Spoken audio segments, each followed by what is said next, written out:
नाज़रीन जामशोर मां भी अहम ख़बर अवा ते पहुचाईंदासीं। शहीद अल्लाह बख्श सूमरो यूनिवर्सिटी 2 सालनि खां वाइस चांसलर खां सवाइ हलण लगी आहे। अवा कागा कयूं पिया। Mehran university J central of excellence art and designs मां डायरेक्टर तौर रिटायर थियल भाई खान शहर वक्ती वीसी मुक़रर थियल आहे। टेलीफोन लाइन ते मौजूद आहे जामशोर मां केटीएन न्यूज़ जो रिपोर्टर अज़ीम बारी जो वधीक तफ़सील मालूम कंदासीं। जी अज़ीम।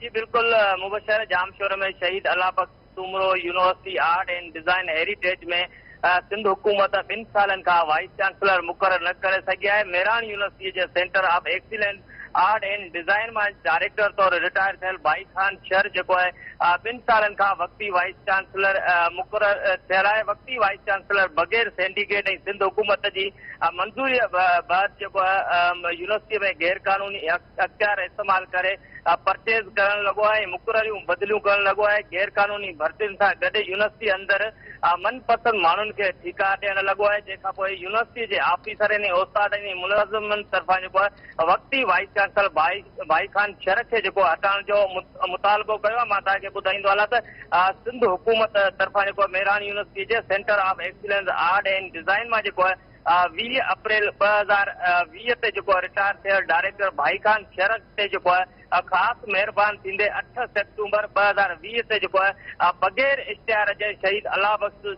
Soomro university art and design heritage में जेको वक्ती वाइस चांसलर मुक़रर कयो, जेको 2 सालनि खां जेको आहे मुसलसल वाइस चांसलर मुक़रर थियल, पर सिंध हुकूमत अञा ताईं वाइस चांसलर न मुक़रर करे सघी आहे। जंहिंजे करे यूनिवर्सिटी जा जेके सीनियर ऑफिसर ऐं उस्ताद ऐं मुलाज़िमनि जेको आहे सख़्त कावड़ जो इज़हार करे खेसि हटाइण जो मुतालबो कयो आहे। वक्ती वाइस चांसलर भाई खान शहर जेको आहे यूनिवर्सिटी में जेको गैर कानूनी तरह कनि पंहिंजा वेझा अज़ीज़ ऐं माइट जेके आहिनि उन्हनि खे गैर कानूनी तरीक़े सां जेको यूनिवर्सिटी जे अंदरि भर्ती करे छॾियो आहे। ऐं मख़सूस माण्हुनि खे जेको आहे उहो मनपसंद ठीका ॾियण सां गॾु जेको उन्हनि जा कमकार करण लॻो आहे। हिन वक़्तु ताईं जेको आहे सिंध हुकूमत तरफ़ां शहीद अल्लाह बख्श यूनिवर्सिटी अंदरि जेको आहे वक्ती वाइस चांसलर जेको मुक़रर थियल आहे। वाइस चांसलर जेको आहे बाज़ाब्ता जेको अञा ताईं मुक़रर न करे सघी आहे। जंहिंजे करे उस्ताद ऑफिसर ऐं मुलाज़िमनि पारां जेको आहे सख़्त कावड़ जो इज़हार कयो पियो वञे, खेसि हटाइण जो मुतालबो कयो वियो आहे। जी